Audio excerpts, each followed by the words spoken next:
Bon, je me suis rendu compte que j'avais un vrai problème sur mes moules à dés et que ça allait nécessiter cette machine de l'enfer qui fait un bruit affreux. En fait, le souci, c'est que même si je passe beaucoup de temps à essayer d'enlever les bulles, il en reste parfois qui restent coincés dans les chiffres et ça, c'est pas terrible pour avoir des dés de qualité. Du coup, je me suis dit qu'il était temps de ressortir ma cuve à mise sous vide pour essayer de voir si je pouvais faire quelque chose pour améliorer ça.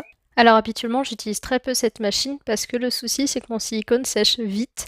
Et en fait, quand je le mets dans la machine, et ben les bulles se créent pendant que le silicone est en train de sécher et ça donne des résultats particulièrement dégueulasses comme là vous le voyez. Et jusque-là, la seule solution que j'avais, c'était changer de fournisseur et c'était hors de question. Mais maintenant, j'ai une nouvelle carte en main, c'est l'inhibiteur. En fait, c'est un petit produit qu'on rajoute dans le mélange de silicone et qui permet de ralentir la réaction de séchage. Et franchement, ça m'a rendue vraiment très heureuse de voir que ça a marché. Et bon là, le problème que j'ai eu, c'est que le moule a débordé à cause des bulles qui ont pris plus de place. Et en fait, il y a la moitié du silicone qui est parti de mon moule, donc il n'était pas complet. Mais là, j'ai fait un troisième test qui était particulièrement concluant. Et du coup, ça va me permettre de tester ça sur le gros moule. Et donc, vous voyez maintenant qu'il a des parois beaucoup plus hautes, qui fait que le silicone peut monter, puis redescendre et reprendre le volume initial. Et maintenant, il me reste plus qu'à régler le troisième problème de cette machine, c'est qu'elle fait un bruit affreux. Mais ça, je vous le montrerai la prochaine fois.